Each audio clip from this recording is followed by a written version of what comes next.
The prospects for large luxury cars are about as gloomy as a foggy morning on the garden route. The reason for that is that mainstream cars are becoming smarter, more sophisticated, and are still significantly cheaper. Also, premium buyers are buying down into smaller cars, and if they want something bigger, they opt for SUVs, all of which means that this new BMW 5 Series will need to be something really special to succeed.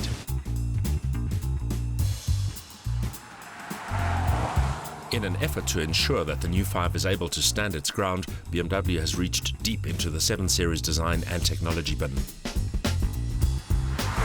The sedan is larger and more spacious than its predecessor and a lot more advanced too. Underpinning that sleek sheet metal is a lighter, stiffer platform, while the engine lineup isn't shy in the power and torque department either. But don't expect anything adventurous on the styling front. BMW's design language has remained relatively conservative over the past few years, and this new 5 Series is no different. It's unmistakably 5, despite the fact that it's marginally larger than its predecessor and also a lot more aerodynamic. In fact, it reminds one a lot more of the 7, for instance, than the 3 or the previous 5. But the most important differences are all under the skin. This car is almost 100 kilograms lighter than its predecessor, and aerodynamically, it's best in class. The slippery shape is only part of the reason for the car's wind-cheating talents. It also employs BMW's specific measures, such as the active grille slats that only open when cooling air is needed.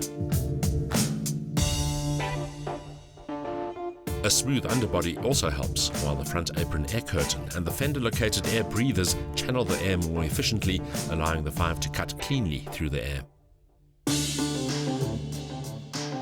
In the cabin, the advanced technology is more tangible, however. Because this is a new generation BMW, it comes as no surprise that the new 5 draws very heavily on the 7 in terms of its cabin design.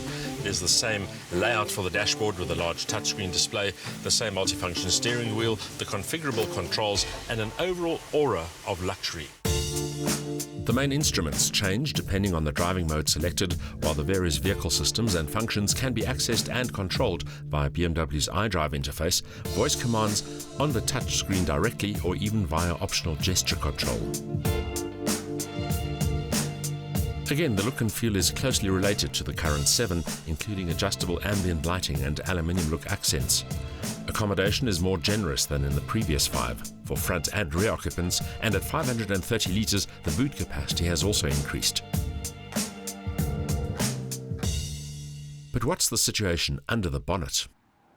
For now, the new 5 Series comes with 4 engine choices, 2 turbodiesels and 2 turbo petrols. Our test car is the 530D, which means it's powered by a 3-litre straight-six turbodiesel engine with 195 kilowatts of maximum power on tap, linked to 620 newton-meters of torque. The gearbox is an 8-speed Steptronic, and drive, as is traditionally the case, is to the rear wheels. Although the 3-litre turbodiesel delivers 5 kilowatt more power and 60 newton-meters more torque than the previous version, it's also more efficient. BMW claims gains of up to 12%, with a quoted combined cycle consumption figure of between 4.5 and 4.7 litres per 100 kilometres, depending on the wheel and tyre size. Despite driving the 530D with gusto during the launch, consumption remained at around 8 litres per 100 kilometres, which is good for such a big car. This 7th generation 5 Series is larger than its predecessor, but it's also lighter, and as a result, it feels more agile. It has a more focused, more incisive driving experience, and when you tackle the twisties, it does seem to shrink around you. Part of the reason, a firm suspension and a very taut chassis, but having said that, the ride very composed and not uncomfortable at all. It really is a kind of car that encourages you to give it stick.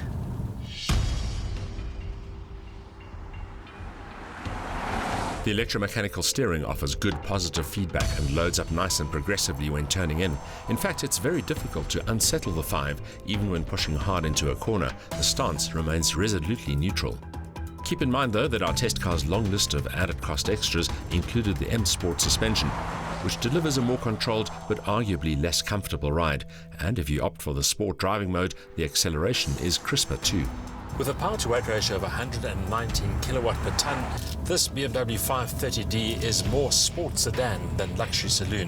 The 0-100 dash completed in just 5.7 seconds, top speed limited to 250 kilometers an hour, but with the 620 newton meters of torque already on tap from just 2,000 RPM, it's the in-gear tractability of the car that really impresses. Thus, the 530D never seems to run out of urge, regardless of gear, speed or terrain. It covers ground with regal ease, making for effortless long-distance driving. In that context, the ample rear accommodation, the generous boot and the high comfort levels also ensure that the 5 shines as a smart and spacious family car. An extensive list of safety features adds on-the-move peace of mind too. There's no doubt that the new 5 Series is a fine car, in fact, perhaps the finest 5 Series ever. But it comes to market at a very difficult time when small cars and SUVs tend to be hogging the luxury car limelight. It ticks all the important boxes: quality, efficiency, safety, luxury, dynamics and connectivity. But given the market conditions, it may find it really difficult to surpass those 2.2 million sales of its predecessor.